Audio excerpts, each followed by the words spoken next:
Salut, c'est Alexis et vous écoutez le podcast de Contournement sur les technologies no-code. Chaque semaine, on part à la rencontre des personnes les plus intéressantes dont les projets vous feront découvrir toujours un peu plus de cet écosystème en plein essor. Pour ce 73e épisode, je reçois Benoît Dussault, responsable du numérique de La Fève, une association qui existe depuis une trentaine d'années et a connu une croissance très importante de ses effectifs depuis 2 ans. C'est l'occasion de discuter ensemble des challenges que représente ce changement au niveau de l'organisation et des ops de l'association, mais aussi de cette grande question un peu générale de la transition numérique que vivent et doivent vivre beaucoup d'associations depuis quelques années. C'est un super retour d'expérience, plein de bons conseils très concrets pour les assos qui font face à ces challenges. Allez, c'est parti.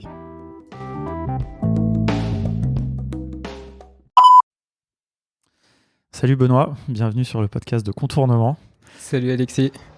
Écoute, c'est l'heure de l'apéro. C'est la première fois que j'enregistre un épisode à l'heure de l'apéro. Donc, yes. Moi, je me suis servi un petit verre. C'est la première fois. Je sais pas ce que ça va donner. Bon, on va rigoler. Voilà, on va pas dérailler dans les questions. Alors, tu es responsable des projets numériques de La Fève. Alors, yes. Tu as peut-être un titre un peu différent, mais voilà, c'est comme ça que je l'ai interprété. Si tu ouais, responsable du digital, ouais. Ok, parfait. Donc voilà, La Fève, c'est une association qui lutte principalement contre les inégalités en milieu scolaire. Ouais. Mais je te laisserai en dire plus parce que c'est en fait encore plus que ça. C'est une association que je connais bien parce que je l'ai accompagnée pendant plusieurs années à l'époque de Simplon.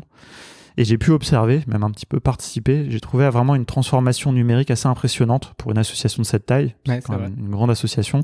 Et tu vas nous parler même de comment elle est encore en train de croître et comment elle a cru récemment. Voilà. Et puis récemment, notamment depuis ton arrivée, alors nous on s'est pas croisés en fait à cette époque-là, mais il y a eu aussi pas mal d'utilisation d'outils no-code. Voilà, donc on a eu l'occasion d'échanger un petit peu dessus. Et c'est ça que j'aimerais que tu nous racontes aujourd'hui. Yes. Donc, écoute, avant ça, ce que je te propose, c'est que tu te présentes. Ouais. Benoît, du coup, 35 ans. Je travaille, du coup, donc à La Fève depuis 2 ans. 2 ans et demi, même. Ça passe vite. Ouais, ça va super vite, ouais.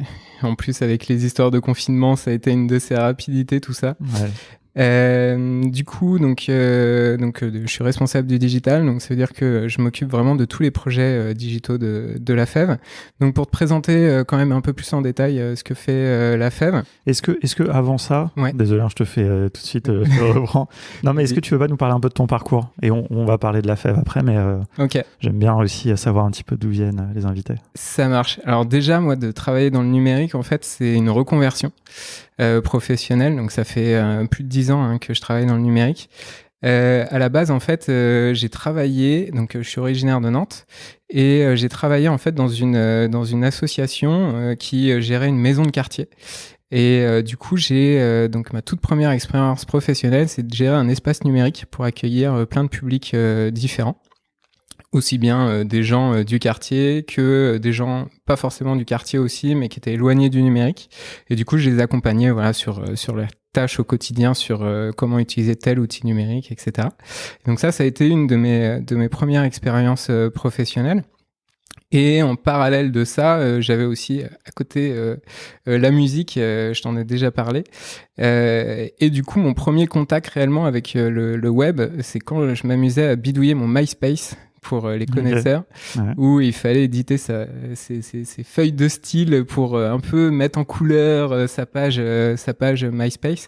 Donc c'est mon premier contact avec un peu avec le web. D'ailleurs, pour l'anecdote, désolé, mais sur MySpace, en fait, ce qui est marrant, c'est que c'était pas vraiment prévu à la base, si je dis pas de bêtises, si je me souviens bien, mais si tu mettais du CSS dans une des cases où tu pouvais mettre ta description, ta bio. Voilà, en fait, tu pouvais surclasser, comme on dit, les styles de MySpace et du coup, tout le monde le faisait. Ouais. Et t'avais des étoiles partout et des trucs. C'était vraiment ça, la belle époque. Ouais. Non, c'est cool. Ouais. Donc ça, c'est vraiment été mon premier contact avec le web. Et aussi, du coup, je m'occupais un peu de communiquer sur tous les événements que je faisais dans mon espace numérique. Donc, du coup, il fallait aussi que je commence à un peu bidouiller sur le blog de l'association, etc. Et donc, il y a un moment, en fait, j'ai eu un déclic. Je me suis dit, ouais, ça serait vraiment hyper intéressant si je me professionnalisais vraiment dans le web et que j'apprenais réellement le code, parce que là, je faisais des copier-coller de lignes de code que je retrouvais sur Internet. Et du coup, pour le coup, il y a eu vraiment un déclenchement chez moi pour faire une formation. Et du coup, j'ai appris en 6 mois, j'ai fait une formation de web designer à l'époque, où j'ai appris à faire du HTML, CSS, et à commencer aussi à faire du site dynamique avec du PHP. Alors pour la petite anecdote, je me rappelle les premiers cours, c'était pour apprendre à faire des sites internet sur Dreamweaver. Donc c'était un peu le tout début en fait de pas du no-code, mais il y avait des trucs préconçus qu'on pouvait injecter dans sa page.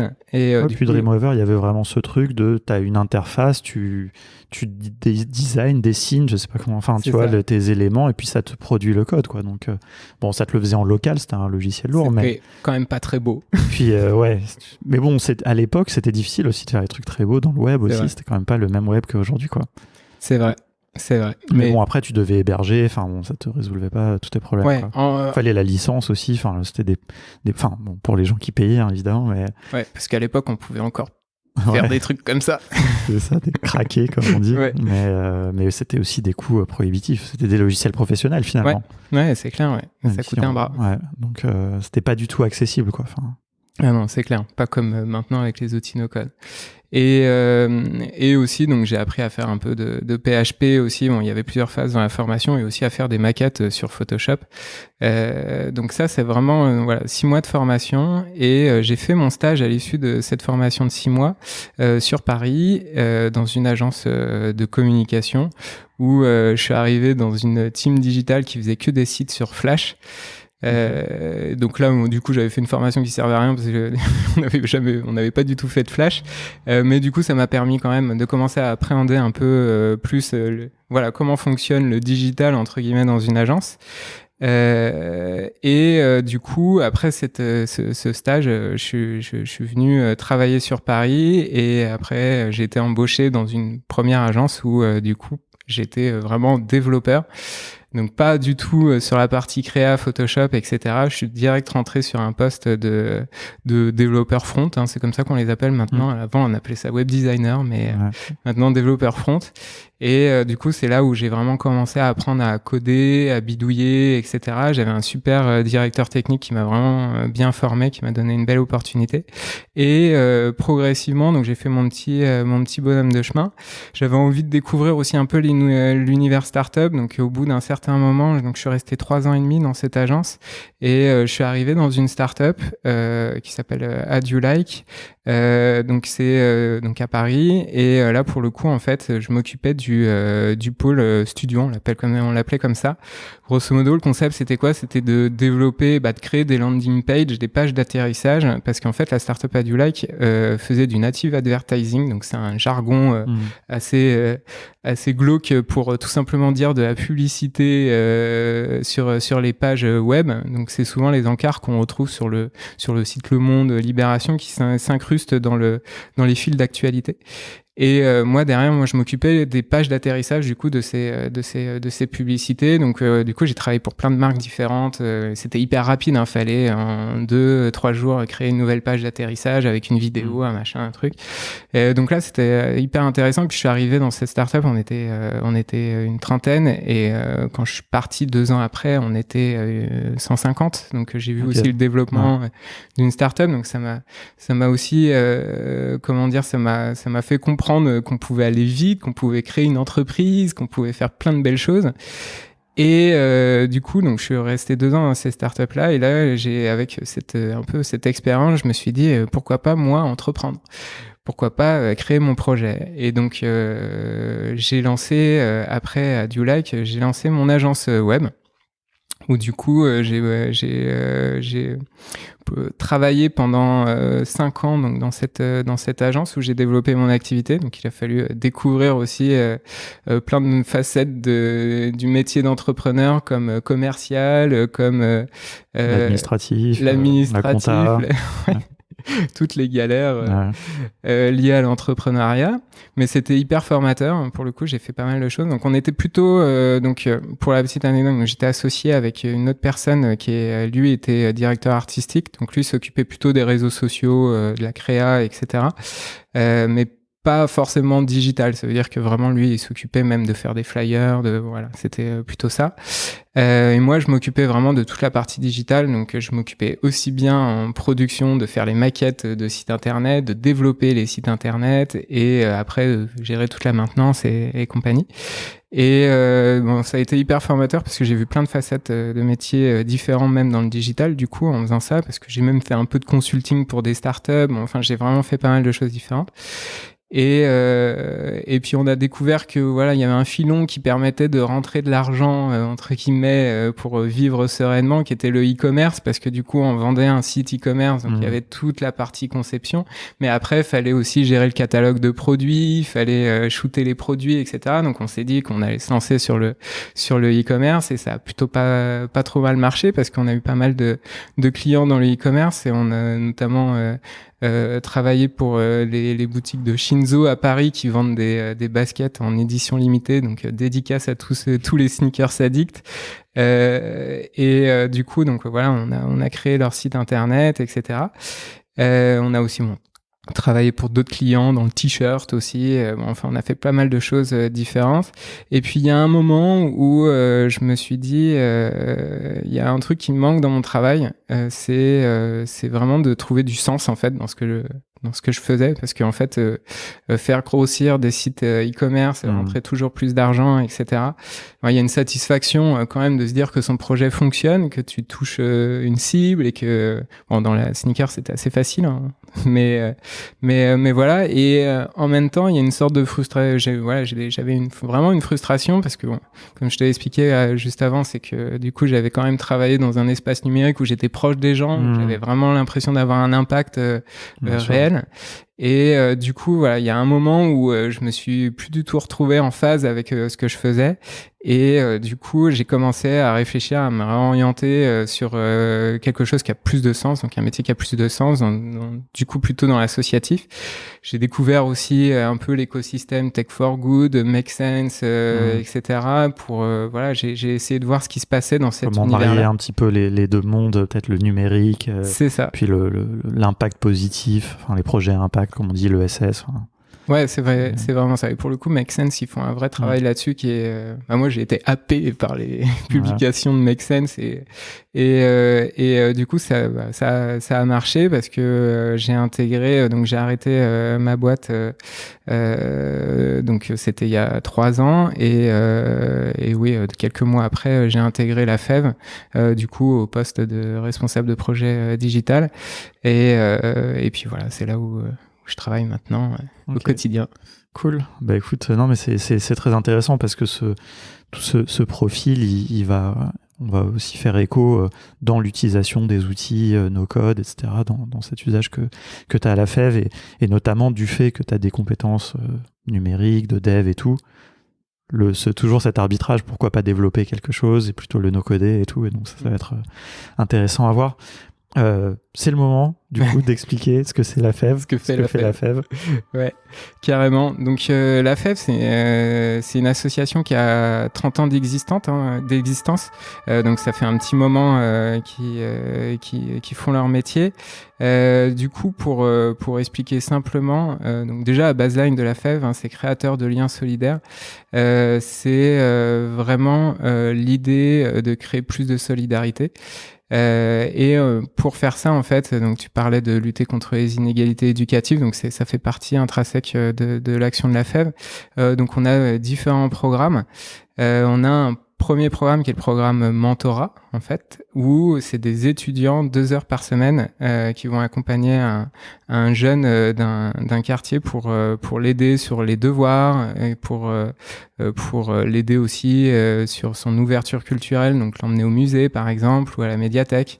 Voilà, donc c'est ce genre de sujet-là qu'on traite avec le mentorat. Et donc nous, vraiment, nos bénévoles, c'est des étudiants, donc on va chercher des bénévoles dans les universités, du coup qui vont accompagner ces ces jeunes-là.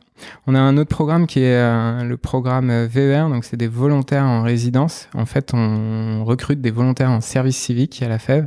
C'est 1200, 1500 volontaires en service civique qui, du coup, parmi ces volontaires, il y en a qui vont intervenir directement dans les établissements scolaires pour mener des actions collectives dans les établissements scolaires, donc en lien avec les enseignants et le personnel des écoles. Donc ça, c'est un autre programme aussi du coup qu'on mène. Et un dernier qui s'appelle Colocation à projet solidaire. Et du coup, là, on permet CAPS, comme on dit. CAPS, exactement, c'est ça. Et du coup, on permet à des étudiants de bénéficier en fait d'un logement en colocation vraiment pas cher. Et en contrepartie, en fait, ils doivent s'engager dans le quartier et mener des actions solidaires. Donc, ça peut être un café associatif entre guillemets où ils vont recevoir les personnes du quartier. Ils vont aussi pouvoir faire des actions avec les jeunes du quartier et aussi accompagner des jeunes sur leurs devoirs, etc. Mais du coup, c'est vraiment faire du lien dans le quartier. Ouais, non, c'est parfait d'avoir placé ces trois piliers, quoi. Enfin, je pense que ça explique bien.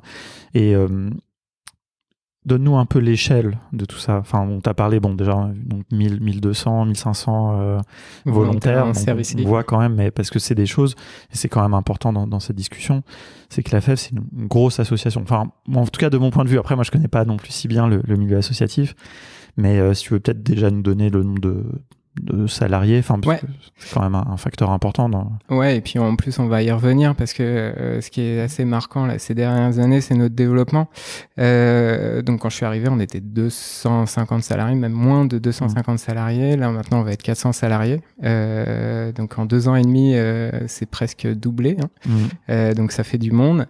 C'est pareil, quand je suis arrivé, on avait 9000 bénévoles qui accompagnaient des jeunes. Maintenant, sur cette année, on va atteindre 18 000 bénévoles, donc c'est-à-dire 18 000 accompagnements. Donc voilà, c'est vrai que ça fait du monde. Ouais. Non, c'est important parce que ça donne aussi l'envergure des projets, quoi. C'est-à-dire que par rapport aux outils que tu vas utiliser, et du coup, moi, quand on a accompagné la FEV, c'est tout enfin, je veux dire, c'est quelque chose de mettre en place un outil, un intranet, on va dire, pour 10 personnes et avec 20 bénévoles, c'est pas pareil de faire pour 400 et 9000 bénévoles, quoi. Enfin, tu vois, les trucs. Donc ça, c'est un petit peu pour mettre le contexte. Je pense que c'est assez important. Et évidemment, je vais te poser la question comme ça parce que j'allais faire un constat, mais je vais plutôt te poser la question un peu dans quel. Alors c'est un peu dur peut-être comme question, mais comment tu qualifierais un peu la situation numérique de la FEV au moment où tu es arrivé, quoi? C'est une vaste question. Alors venant, parce que pour le coup, pour avoir bossé dans une start-up avant, etc. Et puis j'avais eu du coup mon expérience aussi d'entrepreneur. Quand je suis arrivé, en fait, j'ai bien compris que déjà il y avait quand même une dynamique en fait qui avait été créée autour du digital, notamment avec Simplon Prod, mais j'ai bien compris que le sujet en interne, il n'était pas encore vraiment compris. Ça veut dire que il y avait ce sujet de sous-traiter à des agences qui allaient gérer les projets, etc. Mais en interne, il y avait quand même un manque de compétences sur le fait de comprendre comment tout fonctionne, quel est le potentiel du numérique pour pouvoir justement passer à l'échelle, grandir, etc. Et donc c'était quand je suis arrivé, c'est déjà de comprendre ce qui avait été fait avant et que en plus c'était un peu il n'y avait pas vraiment de logique globale dans ce qui avait été fait avant. C'était chaque direction avait réfléchi un peu à des projets différents, etc. Donc quand je suis arrivé, il m'a fallu déjà énormément de temps pour comprendre qu'est-ce qui avait été fait.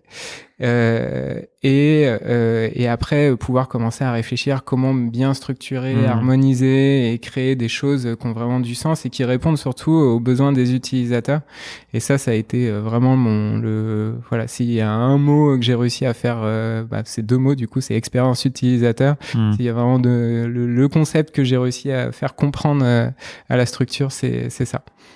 Ça, c'est important parce que, enfin, nous, on le voit, et à l'époque de Simplon Prod, vraiment, une de nos missions, c'était d'aider à se digitaliser les acteurs de l'ESS et les associations.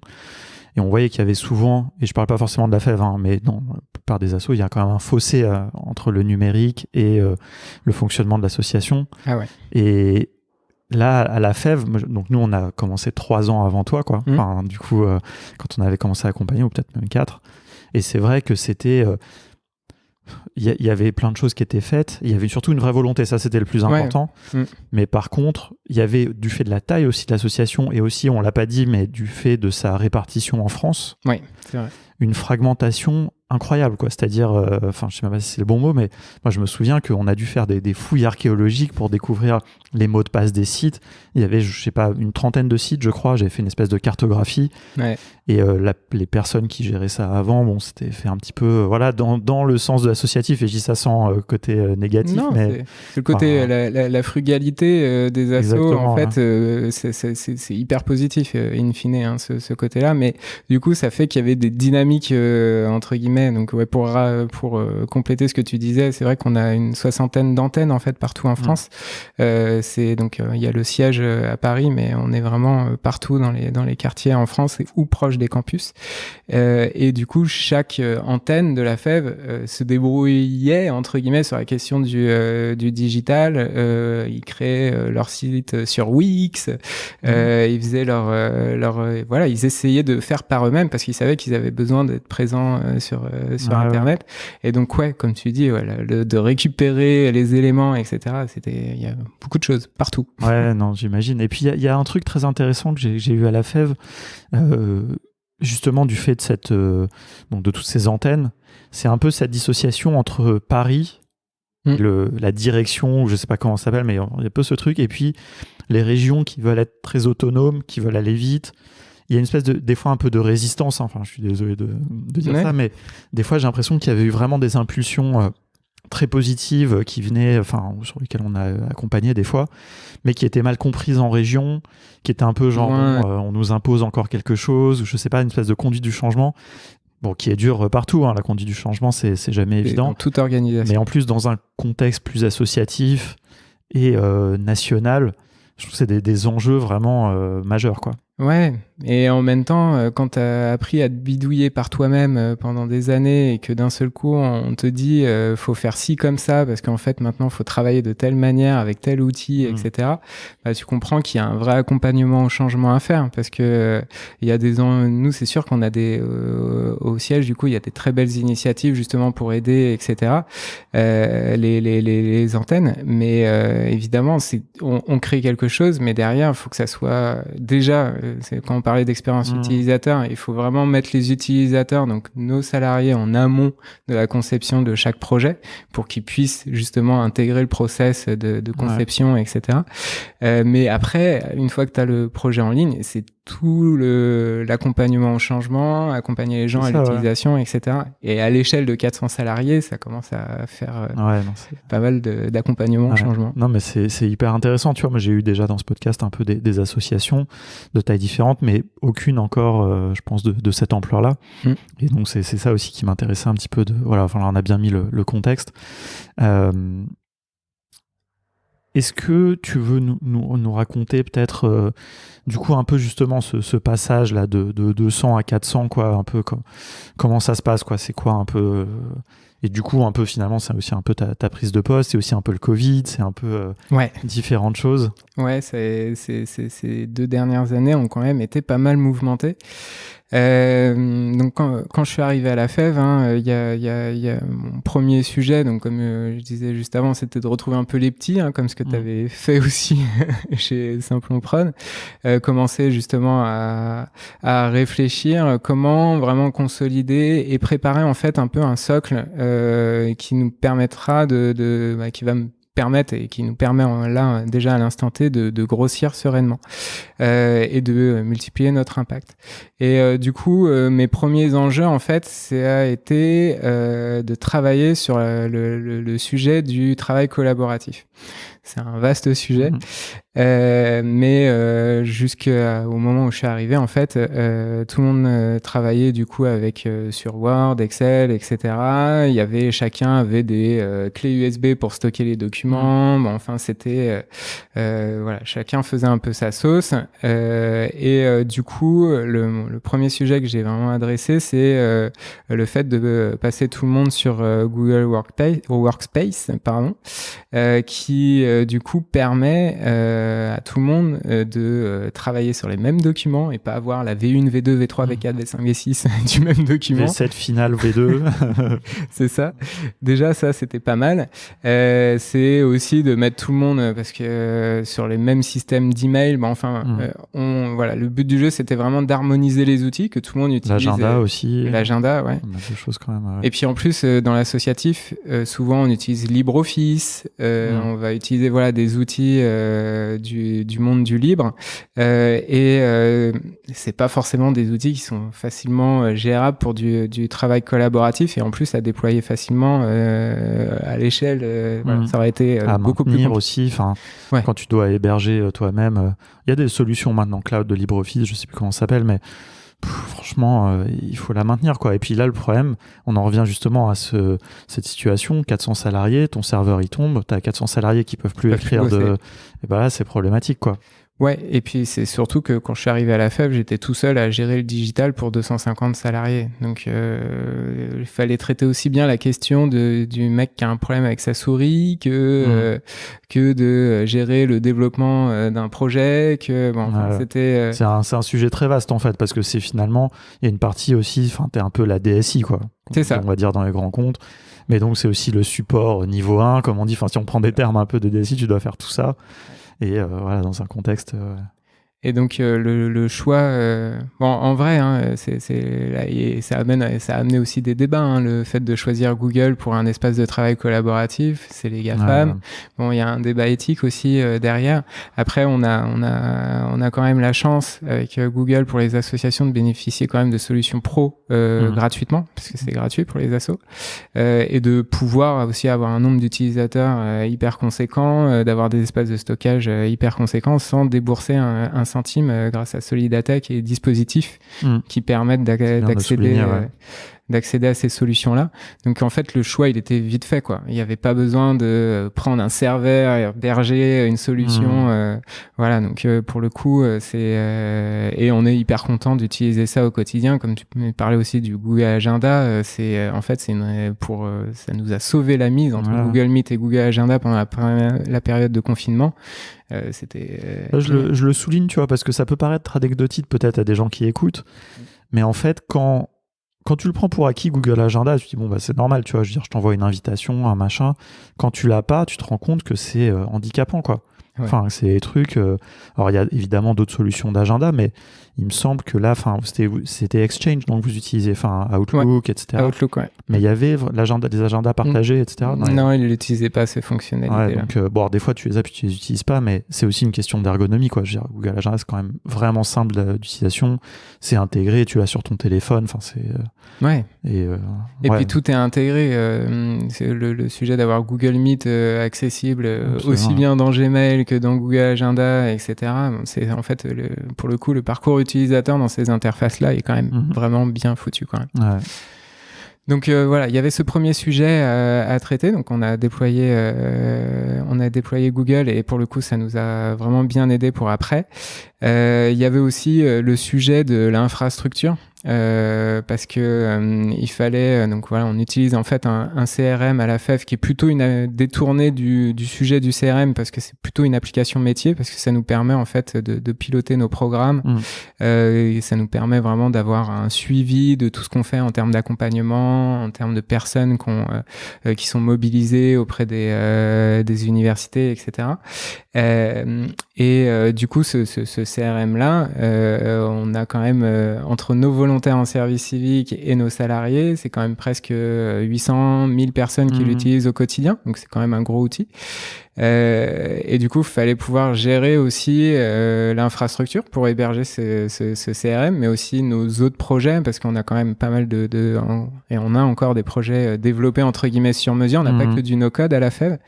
Et donc, du coup, ça aussi un sujet qu'il a fallu traiter.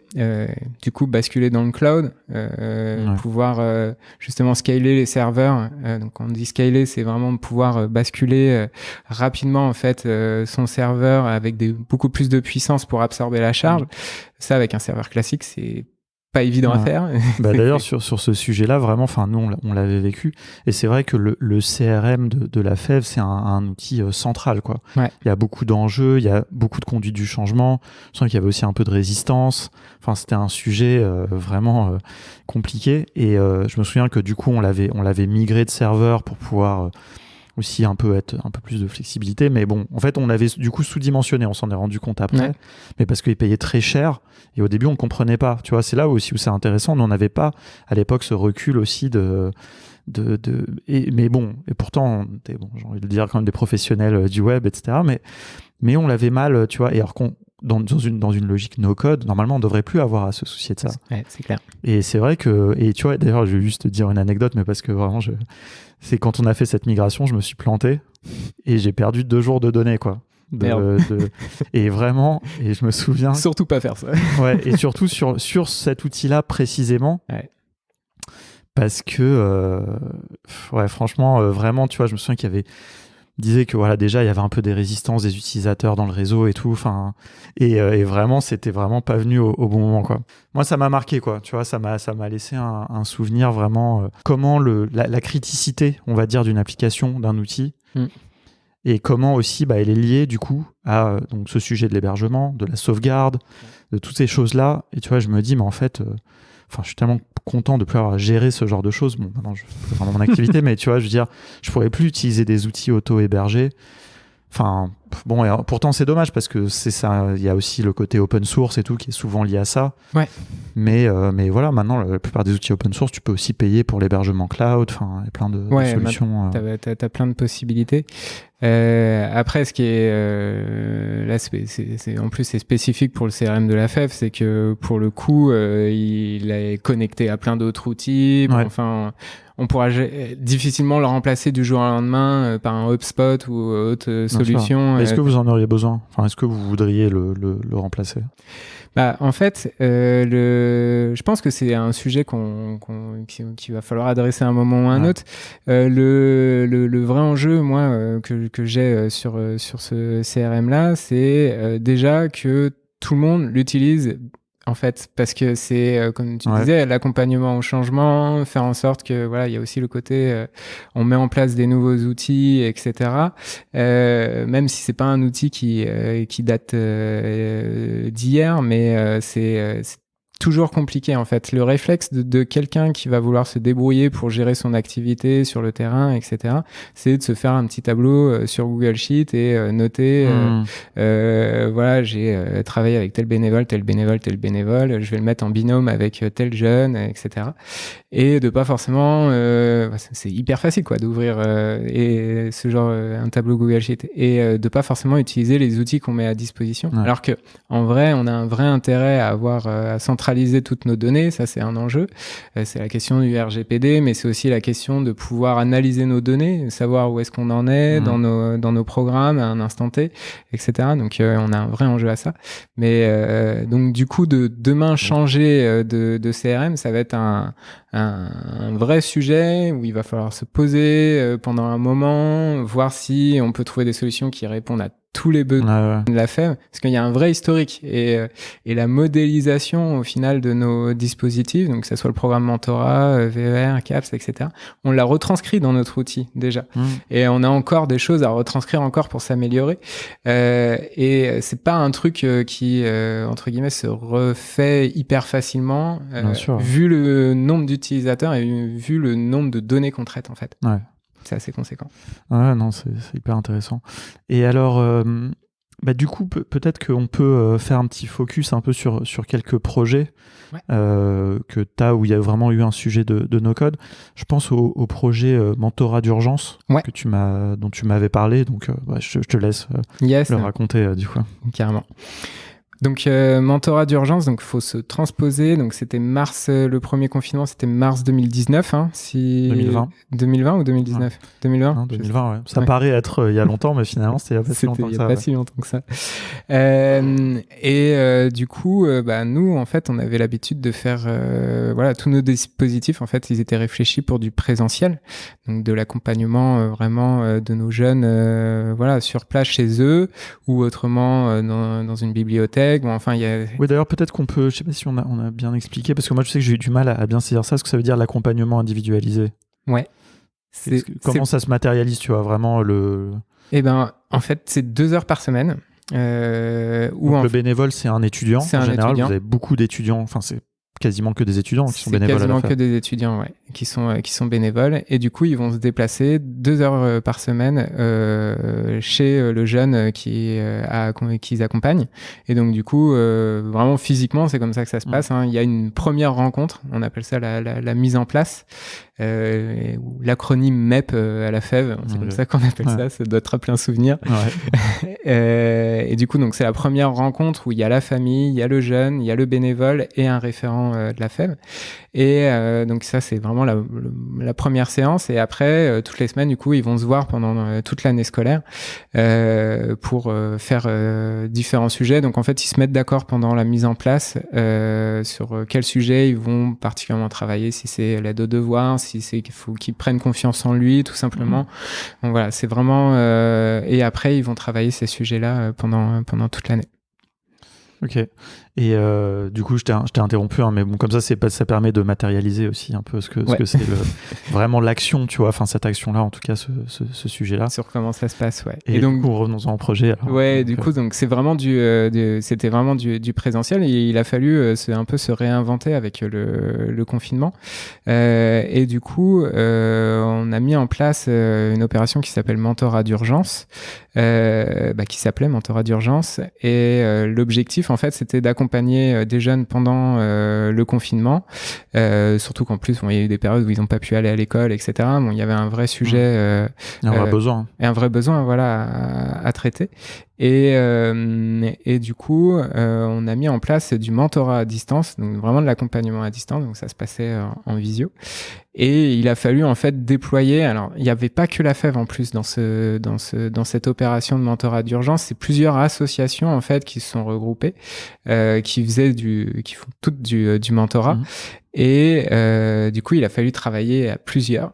Et donc, on pouvait pas utiliser nos outils internes. Donc, par exemple, le CRM de la FEV, on pouvait pas l'utiliser parce que c'est nos données à nous, etc. Donc, il a fallu vraiment concevoir hyper rapidement, avec plein d'acteurs différents, un outil pour nous permettre de déployer cette opération de mentorat à distance.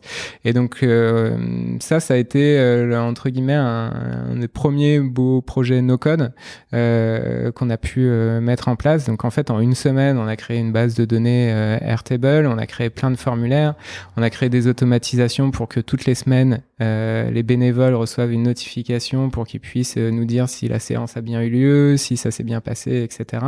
Avec aussi des emails qui envoient un sorte de kit pour leur expliquer quels outils ils peuvent utiliser, etc. Et ouais, ça a été un peu un proof of concept de ce que peut faire en fait le no-code pour une structure comme pour des structures associatives qui ont besoin de déployer très rapidement un dispositif et évidemment on a toujours besoin de traiter de la donnée, donc on a besoin de s'organiser, etc. Et donc c'est vrai que les outils no-code, notamment Airtable, nous avons vraiment aidé sur ce sujet-là. Et donc en une semaine, on a mis en place cette base de données et les automatisations assez simples. Et puis en plus, autre avantage du no-code, c'est de pouvoir itérer hyper rapidement. Et donc, en fonction des besoins des différentes associations, parce qu'on n'avait pas exactement les mêmes publics, etc., on pouvait mettre à jour hyper rapidement. Là, pour le coup, ça a été une vraie force dans cette opération d'avoir utilisé ces solutions-là.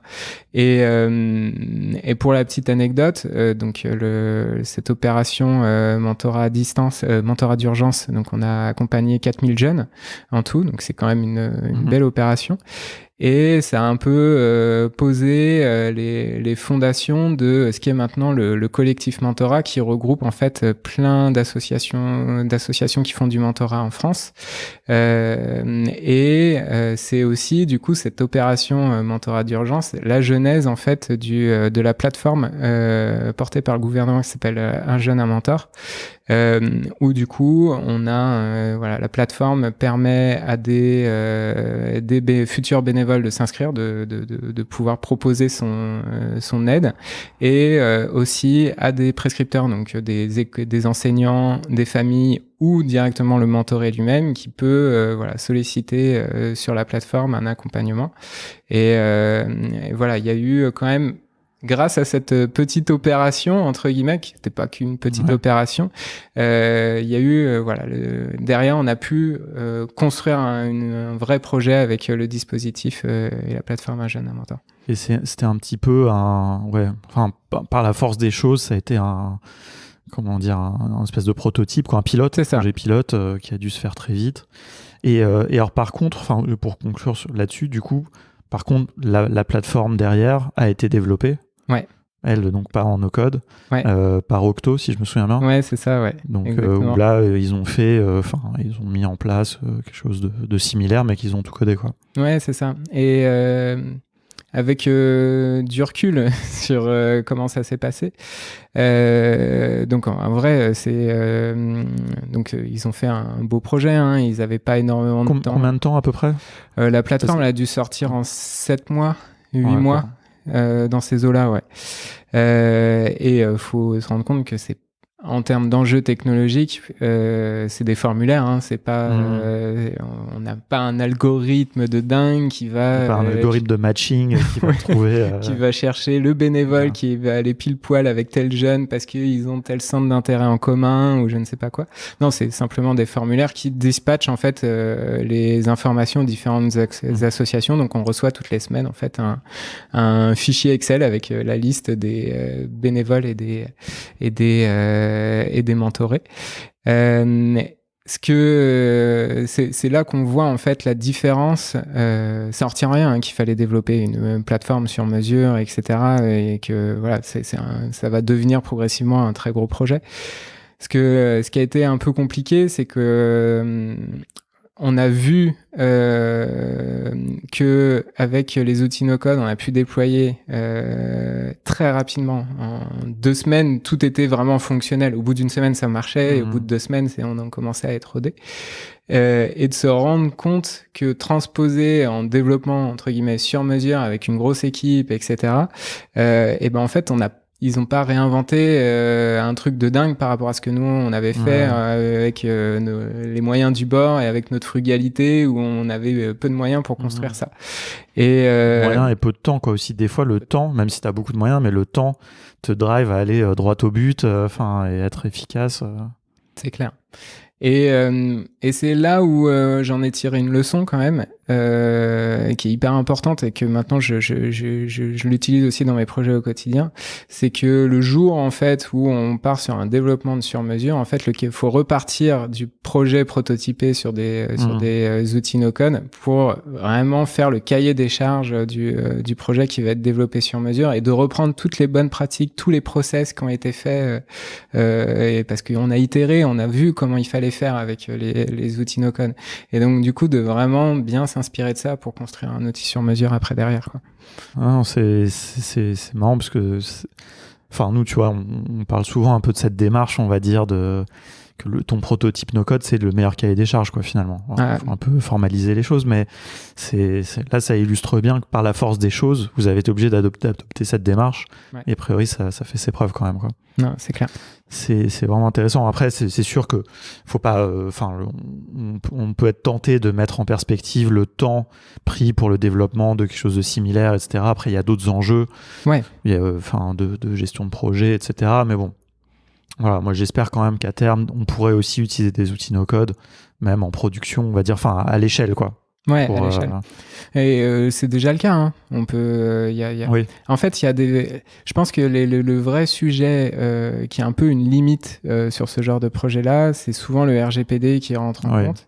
Et du coup, je dirais que c'est la seule limite, même si ça évolue et que, par exemple, j'ai cru comprendre que Bubble maintenant pouvait aussi avoir des instances en Europe pour héberger des projets. Bon, enfin, il y a des choses quand même qui bougent sur la question du RGPD, mais obligatoirement, quand on parle de no-code, et surtout, je pense, dans le public, l'associatif, etc., il y a tout de suite le sujet, mais bon, je pense que... Bien sûr.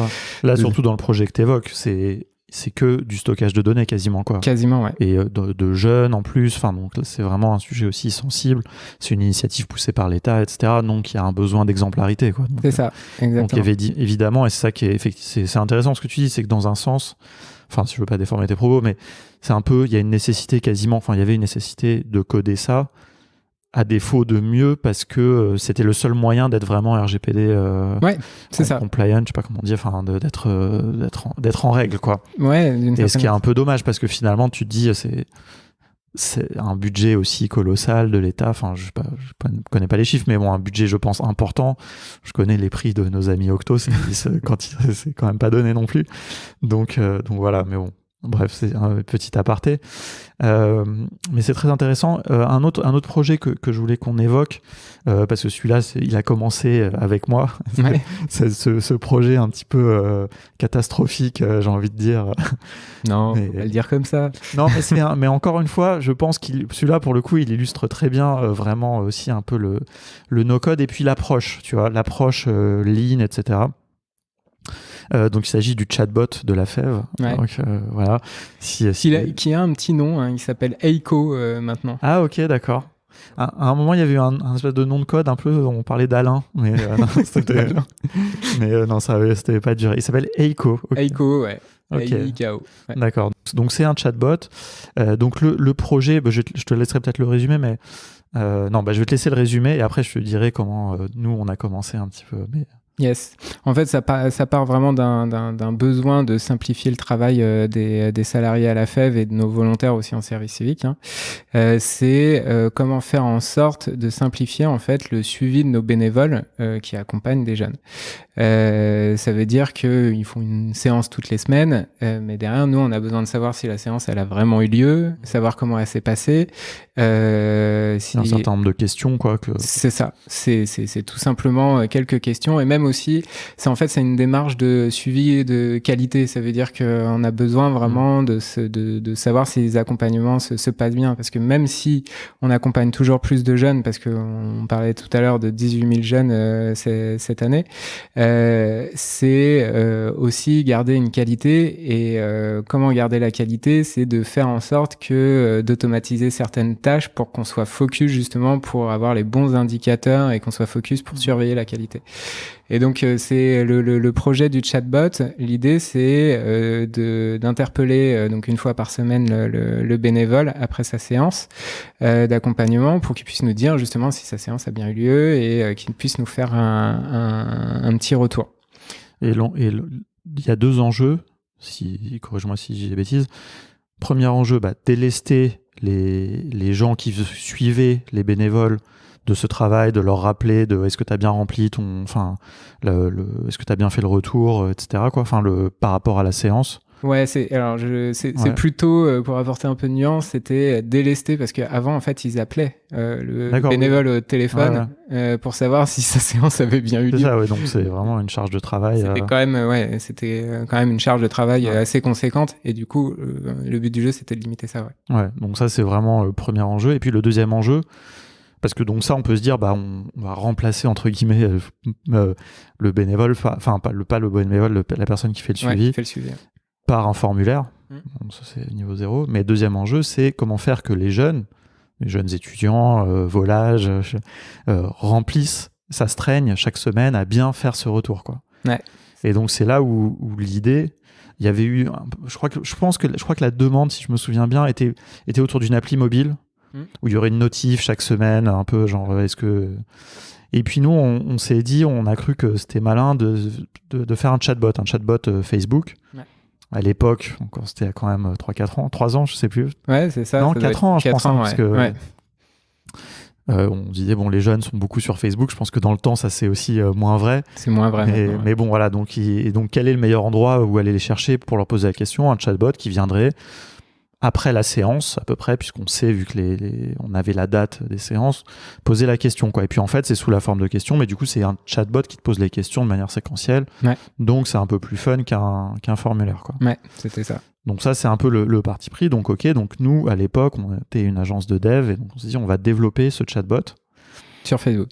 Sur Facebook, voilà, mais avec du code, Node.js ou je sais plus, bon, bref. Ouais.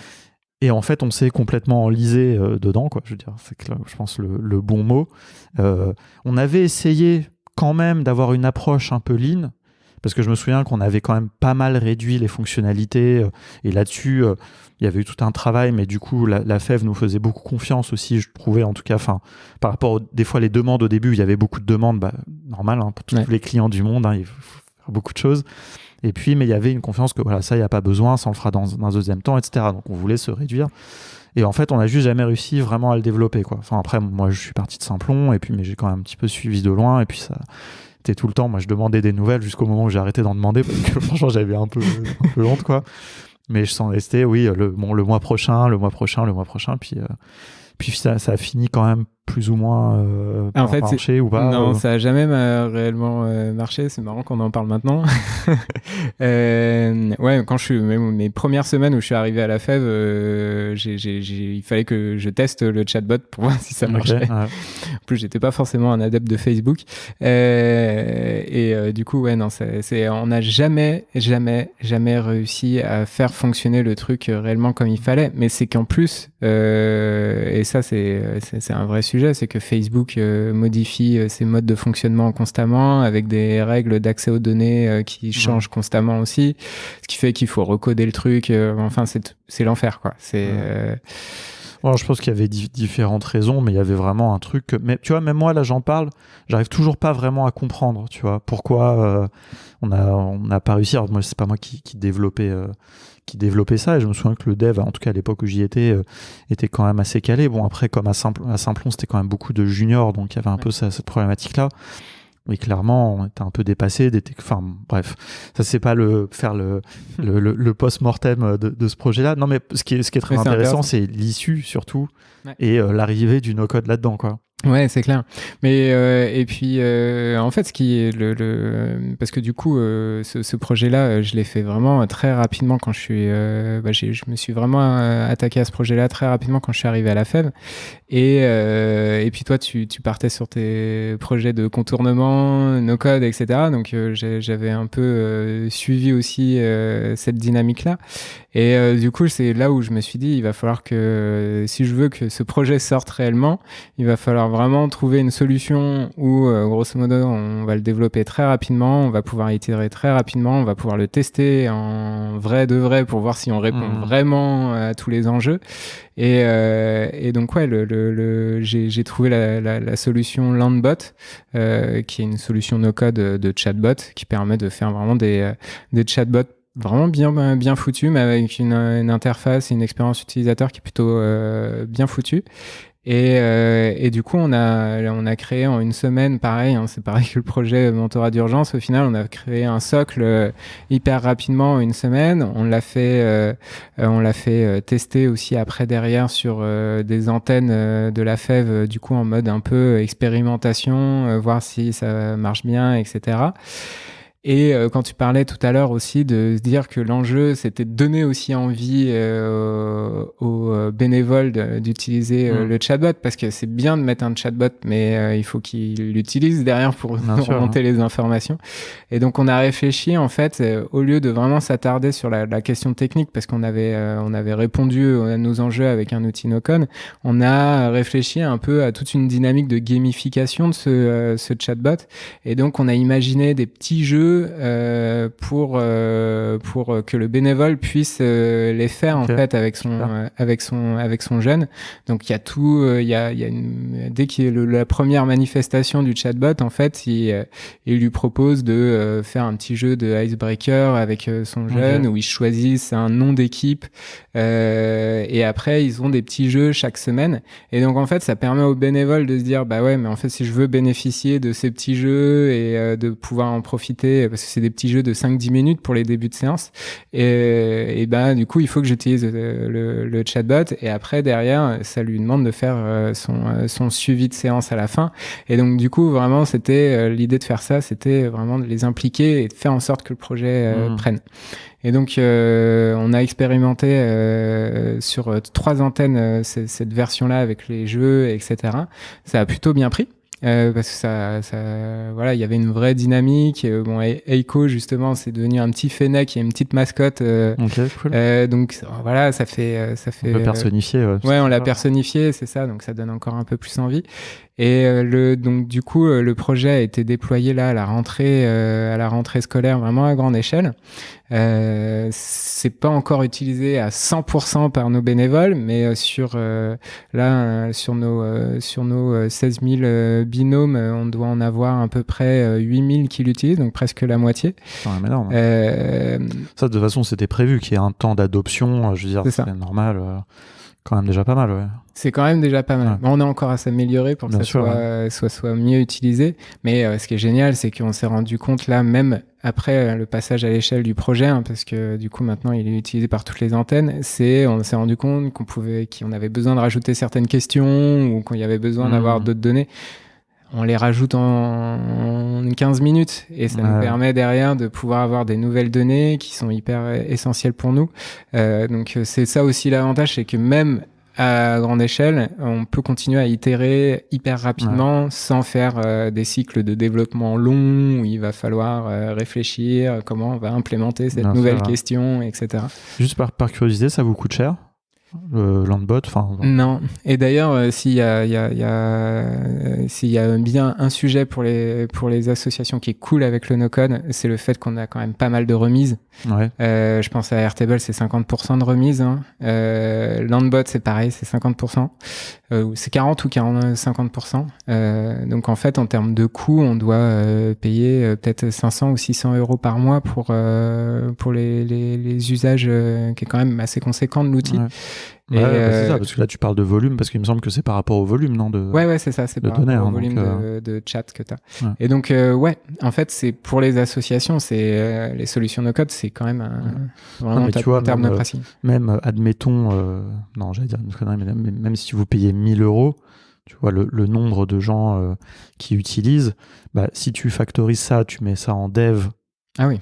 Et puis après en hébergement, parce que mine de rien, un projet, tu vois, les gens souvent ils oublient un peu ça, mais si tu veux héberger comme ça du code qui va être exécuté autant de fois, tu mets pas sur le serveur OVH à 3 euros par mois, quoi. Donc, non, c'est clair. Donc c'est des coûts aussi de run, parce que souvent les gens ils font l'inéquation, tu vois, il y a un peu un raccourci comme ça dans le no-code, entre le coût de paiement des outils versus l'amortissement, tu vois, si tu fais développer en une fois. Ouais.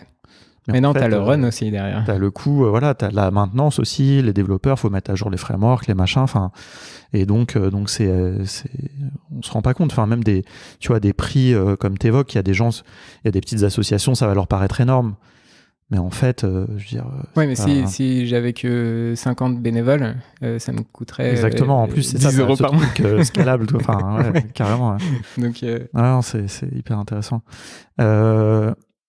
Je crois qu'il y avait je sais pas si c'est très, très important d'en parler, mais il me semble que vous avez eu sur le chatbot, il y a eu une autre... vous avez eu un pro bono là-dessus, non ? Ou je sais plus, tu m'avais raconté ça. Non Ouais, il y avait au tout début, ouais, on a eu un accompagnement en fait du cabinet de consulting Devoteam. C'est la chance pour les associations de pouvoir bénéficier de mécénat de compétences de grandes boîtes qui font du consulting. Et c'est vrai que pour le coup, le no-code n'était pas encore. Ça commence à arriver, mais les grands cabinets s'y intéressent. Mais à l'époque, donc il y a 2 ans et demi quand je suis arrivé, c'était pas encore le cas. Et il m'avait fait une proposition justement sur ce projet-là parce que je voulais voir aussi ce que pouvait proposer une structure comme Devoteam. Et c'est vrai qu'on était parti sur des solutions de chez Google, Dialogflow, NLP, donc le Natural Language Processing, où ça analyse en fonction de ce qu'on écrit dans le chat. Découvrir l'intention du message et tout. C'est ça. Et en fait, je voyais qu'on s'embourbait en fait dans un gros chantier qui au final ne répondait pas aux besoins premiers, qui était simplement en fait c'est un formulaire, c'est comme un formulaire où on a besoin de collecter de la donnée. En fait, c'est tout simplement ça. Et il faut déjà qu'on essaye d'adresser le sujet, de savoir si ça va fonctionner au sein de la structure et si ça va être utilisé. Donc... Non, c'est clair. Mais tu vois, après, bon là, je vais faire une petite remarque un peu cynique et tout, mais ça n'engage que moi, ce que je vais dire. Mais tu vois, ces cabinets, et notamment quand ils font du pro bono, tu vois, moi je trouve que ce que j'ai observé, tu vois, c'est qu'ils ont tendance des fois à proposer des choses parce que eux, bon, derrière défiscalisent, etc. Tu vois, des choses qui sont pas forcément toujours adaptées aussi, quoi. C'est-à-dire, on proposait de consommer beaucoup de temps. Certes, l'association va pas payer, mais des fois, eux-mêmes vont s'embourber. Et je dis pas ça du tout pour exonérer Simplon Prod, tu vois. Là, je dis ça, c'est un peu anecdotique, mais très franchement, moi, j'ai vu quand même pas mal de pro bono. Là, vraiment, à l'époque de Simplon, soit pour Emmaüs, etc., où c'était un peu ni fait ni à faire, tu vois, des grosses boîtes, des Accenture, etc. Et je le dis parce que pour moi ça n'engage que moi, mais voilà, et là vraiment il n'y a pas de remarque par rapport à Devoteam, tu vois, mais ce que je veux dire là, ma conclusion, là où je veux en venir quand même, pas juste faire des remarques cyniques et je sais pas comment dire, mais c'est que je suis pas sûr que le no-code aille dans leur sens, tu vois. C'est-à-dire que ces boîtes, de toute façon, déjà, elles ont elles-mêmes beaucoup d'inertie pour se former. Elles ont des habitudes, mais tu vois, il y a un truc... J'ai posé cette question quand j'avais interviewé Dominique et Alain de Octo, tu vois. Ouais. Est-ce que, pour vous, c'est une bonne nouvelle, le no-code, tu vois, vous facturez moins de jours. Enfin, tu vois, quand tu fais de la régie, il y a des boîtes qui font aussi du forfait, mais tu fais de la régie, est-ce que c'est une bonne nouvelle, tu vois ? Est-ce que t'as pas intérêt à sortir des grosses technos, à sortir des gros TJM ? Enfin bon, bref, je sais pas. Là, je t'invite pas forcément à te prononcer si tu veux. Non, mais c'est griller auprès de tous les. Mais pas du tout, parce que pour le coup, le mécénat de compétences, c'est hyper quand même intéressant pour les associations. Moi, on en bénéficie encore. J'ai un consultant qui m'accompagne comme un mentor, entre guillemets, sur des problématiques beaucoup plus larges, comme l'accompagnement au changement, sur la construction d'une stratégie digitale. En fait, ils ont, vu qu'ils travaillent avec des grands comptes, etc., ils ont quand même une vision qui est hyper intéressante, et moi qui me challenge, en fait, au quotidien dans mon travail. Donc ça, c'est hyper intéressant. Par contre, sur le côté production de projet, c'est sûr que ça a des limites, parce que, évidemment, ils interviennent en mécénat de compétences sur une période donnée, ils construisent un projet, etc., mais derrière, il y a toute la partie maintenance, on parlait du run, il y a toute la partie de faire vivre le projet, qu'il soit bien adopté en interne, etc. et compagnie. Et c'est vrai que s'ils mettent un outil en place et que derrière il n'y a pas les moyens en interne dans l'association pour gérer, faire vivre cet outil, etc., bah c'est là où ça devient compliqué. Ouais, non, c'est clair. Ouais. Non, cela dit, c'est vrai, hein, je suis d'accord avec toi sur le côté, j'ai vu notamment à la FEV, je me souviens plus de quel cabinet qui avait participé à la phase d'élaboration d'un projet, où c'est vrai que c'était tout à fait intéressant, tu vois, c'était tout à fait pertinent ce qu'ils proposaient. Alors, certes, avec une vision très consulting, c'est ça. Mais en même temps, je suis personne pour juger. Moi, je proposais aussi autre chose. Et puis, en fait, le mélange des deux était intéressant, tu vois. C'est ça que j'avais trouvé assez intéressant. Et du coup, la FEV bénéficiait un peu des deux. Une vision. Non, je veux pas du tout critiquer après le système du mécénat de compétences. Hein. Parce qu'il y a une petite différence aussi un peu entre le côté vraiment pro bono et puis mécénat de compétences et le fait de. Parce que c'est aussi, il faut pas oublier aussi un autre côté. c'est les mécènes, enfin les gens qui mettent à disposition leurs compétences aussi. Des fois, pour eux, c'est très intéressant de contribuer à des projets associatifs, etc., quoi. Ouais, et moi j'ai rencontré des gens géniaux, hyper investis, et pour le coup, voilà, je suis le mécène à compétences et c'est hyper intéressant pour le quotidien de la structure. Nous, à Simplon, mais je sais peut-être que je t'avais raconté ça la dernière fois, on a carrément des gens, je vois une personne en tête, mais qui a quitté son job après avoir fait son mécénat. Bon, je vais pas dire de boîte, après je vais avoir des problèmes, mais Okay. Ouais. mais ouais, tu vois, franchement, elle a vu, tu vois, que ouais, en fait, son gros cabinet de consulting faisait pas vraiment de sens, quoi. Mais ouais, bah c'est ça, hein. Et c'est tout l'enjeu. Et on parlait mon rapport au sens. Je parlais tout à l'heure, voilà pourquoi je suis parti à la FEV, etc. Retrouver du sens dans son métier. C'est quand même. C'est pour ça aussi qu'il y a des consultants qui aiment bien venir faire du mécénat de compétences, parce qu'en fait, c'est hyper glorifiant de travailler sur un projet qui a un impact en fait énorme. Bien sûr. Hein. Et c'est pour ça que honnêtement, voilà, on a toujours des sujets de recruter des bons profils dans les associations sur le digital. Franchement, venez, il y a plein de choses à faire, plein de belles choses à faire dans les associations. Et en plus, honnêtement, ce qui est hyper intéressant, c'est le côté un peu frugalité, ce que je disais tout à l'heure, sur le fait qu'on peut essayer d'innover, rapidement, de tester, de prototyper, etc. C'est hyper intéressant l'univers associatif et l'innovation sociale, etc. pour justement travailler sur des sujets tech.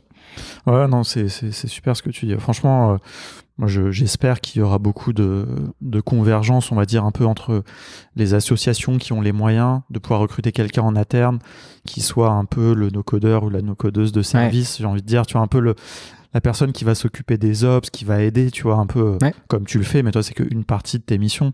Et tu vois, d'avoir quelqu'un qui va fluidifier la collaboration avec les bons outils aux bons endroits. Enfin, c'est toujours un peu ce sujet d'ops, moi, qui m'intéresse beaucoup. Et dans les assos, il est extrêmement intéressant. Et c'est vrai que, moi, je suis passé par là aussi. Hein, enfin, quand on travaille dans la technique, là où on met son effort, je veux dire, c'est bien quand même d'y croire un peu, quoi. Enfin, c'est clair. J'ai formulé ça un peu bizarrement, mais l'impact, tu vois, l'impact qu'a la structure pour laquelle tu travailles. Moi, je trouve, il y a plein de gens qui se posent pas de questions, hein, c'est pas grave, mais il y a aussi plein de gens qui se la posent, puis qui se la posent de plus en plus. Là, avec le Covid et tout, ça a un petit peu fait évoluer un peu les mentalités. Et c'est bien. Et c'est vrai. Et inversement, je trouve que par contre, les assos, s'il y en a qui écoutent aussi ce podcast, j'espère, doivent aussi aller plus vers le numérique, doivent prendre plus de risques aussi, peut-être prendre plus conscience qu'il y a des choses qu'il faut internaliser. Ouais. Et d'ailleurs, tu l'as un petit peu dit à un moment, la FEV travaille beaucoup toujours, j'imagine, avec des agences aussi, mais il y a peut-être aussi, j'ai l'impression, de plus en plus un petit peu cette volonté d'internaliser un petit peu plus. Ah, clairement. Et donc, voilà, enfin, je sais pas si tu veux dire un mot là-dessus. Ouais, non, mais c'est... Est-ce que vous recrutez, est-ce que vous avez recruté des no-codeurs, no-codeuses? On n'a pas encore recruté de no-codeurs, mais ça essaime. Auprès des collègues, etc. Et c'est ça qui est vraiment puissant avec le no-code. J'ai l'exemple de ma responsable chargée de mobilisation, donc la personne qui gère vraiment au national, comment on va recruter nos bénévoles, qui sait servir de Airtable et d'Integromat pour envoyer ses relances par SMS à tous les bénévoles, par exemple. Bon, voilà, c'est des choses. Moi, j'ai une vraie satisfaction en fait quand je vois que ça commence à prendre.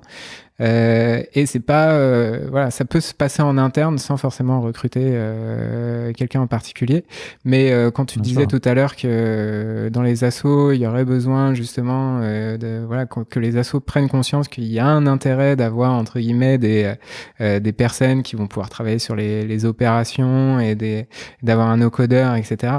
C'est clairement un vrai sujet à adresser, parce que en plus plus le temps avance, plus quand on met en place des programmes, donc on parlait de programmes mentorat, etc., plus on doit aussi, pour faire financer ces programmes-là, il faut aussi qu'on valorise avec de la data, entre guillemets, ce qu'on fait. Sûr. Et en fait, c'est quand même... Plus on automatise et plus on simplifie les processus, plus on a de la data, plus on peut valoriser et plus on peut aller aussi chercher d'autres financements pour continuer à se développer aussi. Et donc, il y a quand même un vrai intérêt derrière à le faire. Ouais. Non, tu fais très bien de le souligner. Ouais. Et moi, si je peux dire un dernier truc, et je prendrai ton avis là-dessus, je pense que c'est parce que j'ai bu un pastis, donc je me sens l'envie de dire plein d'asséner des vérités. Non, mais moi, il y a un truc qui m'ennuie, tu vois, dans les associations. C'est aussi, je veux dire, je suis très attaché au logiciel libre et au mouvement open source, etc. Ouais, pareil. Mais à un moment, je veux dire, c'est dommage de se freiner, tu vois, parce que voilà, tous les outils, tu vois, s'empêcher par exemple d'utiliser Airtable. Bon, j'avoue, je suis fan d'Airtable, mais je vais prendre cet exemple-là. S'empêcher d'utiliser Airtable parce que c'est pas un outil open source et que c'est un outil américain. Alors, je mets de côté les contraintes RGPD parce qu'elles s'appliquent pas non plus à tout. Ouais, faire la part des choses. Mais tu vois, pour des raisons de principe, franchement, je trouve ça dommage parce que, en fait, il faut pas oublier l'impact ce qui est important, c'est l'action de l'association ou les actions. Et tout ce qui peut, à mon sens, mais après on peut dire la fin justifie pas les moyens, mais tout ce qui peut aider là-dedans, franchement, et notamment les bons outils. Je veux dire, les outils, c'est pas miraculeux, mais franchement, moi, ça me fait mal, tu vois. Ça me fait mal dans une entreprise déjà quand je vois des gens se battre avec des fichiers Excel, et ça me fait encore plus mal dans une asso où je me dis, eux, avec les bons outils, leur action sur le terrain, elle est géniale. Avec les bons outils, ils peuvent faire x10, tu vois. Et après, en plus, comme tu dis, le valoriser, etc. Et ça, je trouve ça dommage, tu vois. Ça, c'est un peu un message. Je sais pas si c'est un message que j'ai envie de faire passer parce que c'est bien aussi qu'il y ait des gens qui soient militants et qui aient des convictions. Ouais. Mais à un moment, je trouve ça dommage, tu vois, enfin, voilà. Moi, j'essaye quand on parle de ces sujets-là, parce que évidemment, moi, je suis confronté vraiment à ce sujet-là au quotidien. En fait, j'essaye de dire que, en fait, on peut pas mener plusieurs combats de front, quoi. On peut pas mener le combat des GAFAM, etc. Et mener le combat qu'on mène sur le terrain pour lutter contre les inégalités, quoi. Grosso modo, c'est ça. Le choix, il est vite fait. Nous, on a notre spécialité, on doit mener ce combat-là. Et si on a des outils qui nous permettent de le faire encore mieux et plus rapidement, etc., on va les utiliser. Et encore une fois, je suis loin d'être je suis pas pro Airtable, je suis pas pro Google, et je soutiens vraiment aussi comme toi le libre et compagnie, mais faut réussir à nuancer en fait cet aspect-là, parce que honnêtement, quand on voit le décalage qu'on peut avoir dans des structures qui utilisent justement le libre, etc., c'est vraiment très bien. Mais qui au final ne maîtrisent pas vraiment ces outils-là comme il le faudrait, et qui du coup ils se mettent entre guillemets des embûches en plus pour réaliser leurs actions. Il y a plein de choses super, Framasoft, c'est génial, tu vois, tout ce mouvement dégooglisons Internet et tout. Ouais. Mais je veux dire, moi je l'ai fait dans ma société à titre personnel, quoi, enfin pas pour contournement. Mais mettre en place Nextcloud, un équivalent d'Office, etc., c'est extrêmement complexe. Et moi, je le fais que pour une personne, pour moi, quoi. Et parce que j'avais envie de le faire et de voir justement si c'était compliqué ou pas. Mais je le ferai pas. Du coup, on l'a pas fait pour contournement. On n'est pas beaucoup. Mais parce que j'ai pas envie d'avoir cette responsabilité. J'ai pas envie. Tu vois, c'est un truc où on perdrait du temps, quoi. C'est clair. Et donc voilà, pour l'instant, on n'est pas à un stade de maturité, à mon avis. Alors je sais pas comment aider, tu vois, parce que c'est un peu contradictoire, parce que si on fait que d'utiliser des logiciels, là, comme on évoque, et qu'on n'utilise pas les libres, on soutient pas le libre, et donc on les aide pas à se développer et à atteindre ce niveau de maturité. Je sais pas, il y a un truc à faire, à mon avis, entre les deux. Ouais, et en tout cas, je pense que l'éthique, elle est pas que dans le choix des outils. L'éthique, elle est aussi sur. Il y a un exemple pour moi qui est hyper marquant, c'est que on avait des formulaires de mobilisation pour recruter nos bénévoles, et il y avait une grosse faille de sécurité dans ce formulaire. Grosso modo, on pouvait assez facilement aller récupérer de la data, parce que c'était développé sur mesure et que le développeur, il avait pas vu qu'il y avait ce truc-là. Je me souviens de ça. C'est un souvenir. Ouais. Et du coup, tu vois, donc nous, on a refait justement tous nos process de recrutement avec des formulaires en no-code, etc., où vraiment tout est bien cloisonné. Grosso modo, là, les fuites de données, à part si on nous vole notre login et mot de passe Integromat, grosso modo, il y a peu de chances qu'on ait nos données exposées.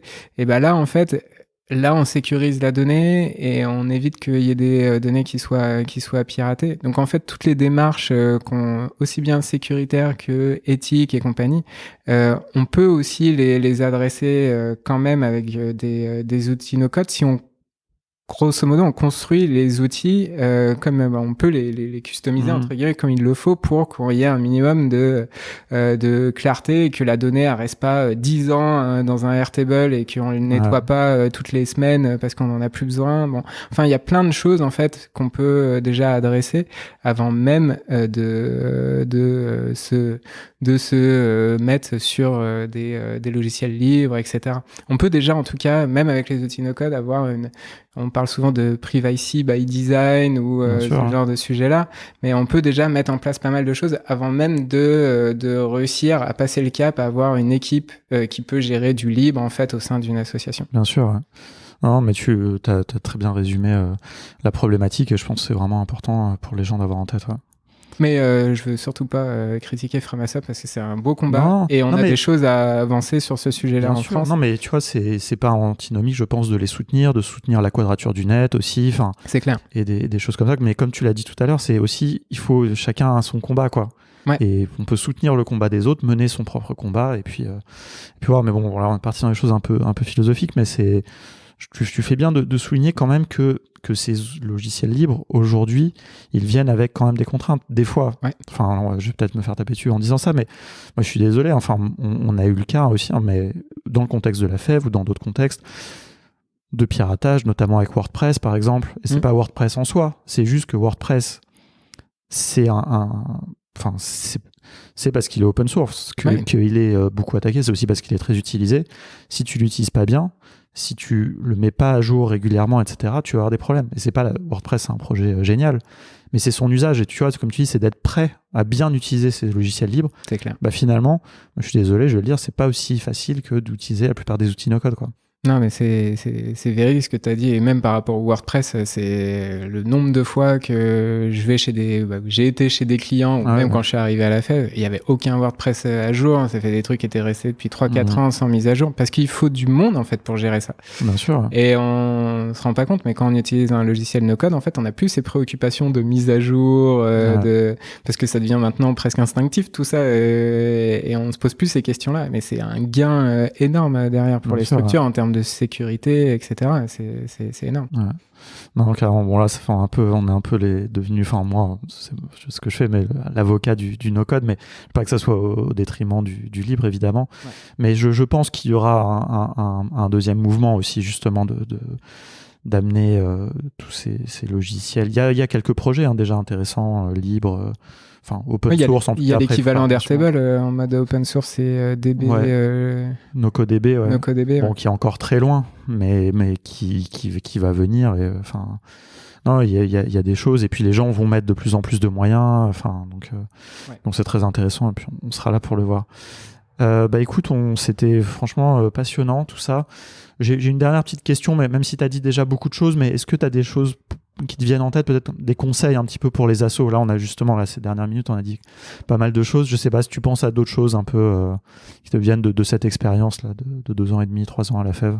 Ouais, c'est en tout cas, si je pense que c'est revenir sur un point qu'on a évoqué juste avant, c'est que en vrai, le fait de vouloir s'occuper du sujet du digital dans son association, en fait, faut pas le voir comme étant un sujet obscur qui va pas vous faire gagner du temps ou qui va être hyper complexe parce que vous allez payer un prestataire qui va pas forcément faire exactement ce que vous voulez, etc. En fait, je pense que de nos jours, entre ce qui se passe sur le no-code, sur le fait aussi que on parlait aussi des pricing pour justement des solutions dans le cloud qui sont moins chères, le fait qu'on puisse aussi bénéficier d'accompagnement de structures qui peuvent nous aider aussi à mettre en place des outils, modéliser nos process, etc. Je pense que s'il y a vraiment des belles choses à faire pour les associations dans le digital et de commencer à réfléchir, pourquoi pas se former en interne pour ceux qui ont des petites associations et qui n'ont pas forcément les moyens de recruter quelqu'un. On peut commencer à se former, à faire déjà. En fait, ce qui est énorme, c'est l'apprentissage qui est tellement rapide. En fait, on peut très vite apprendre à faire des belles choses pour gagner du temps.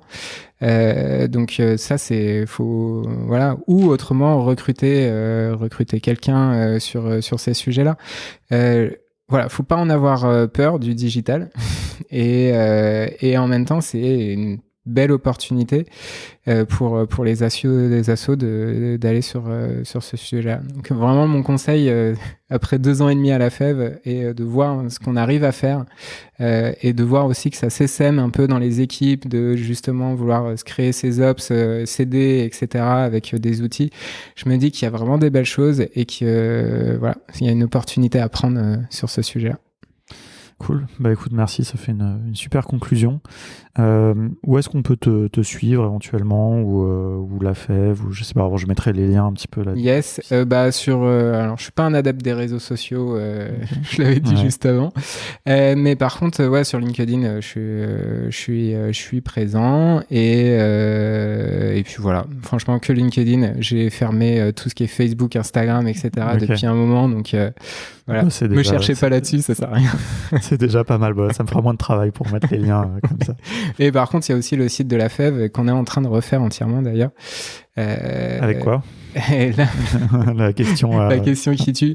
Alors pour vous dire, vu qu'on avait, en fait, c'est un gros site qui va regrouper 60 micro-sites internet d'antennes. Okay. Et voilà, la solution Drupal était en termes de construction était celle qui était la plus adaptée en termes de performance, etc. Et vous êtes accompagné par une agence ? Et on est accompagné du coup par une agence sur ce sujet-là. Ça faisait hyper longtemps qu'on devait refaire le site internet. J'ai entendu. C'est un énorme projet parce que comme tu le disais tout à l'heure, il y a plein de micro-sites d'antennes. Donc du coup, il faut rapatrier tous les sites au sein d'un gros site. Et donc, il fallait, entre guillemets, le gros moteur de Drupal pour pouvoir gérer ces choses-là. Mais par contre, on continue toujours à faire toutes nos campagnes d'acquisition, etc. On utilise vachement Webflow pour toutes nos landings, etc. Et tous nos micro-sites d'événements aussi. Donc, en fait, voilà, on a la grosse machine et les outils no-code en complément pour communiquer. Bah, tu m'enverras peut-être quelques liens, à la limite, que je mettrai à titre d'exemple. Yes. Merci beaucoup. Merci à toi, Alexis. Ciao.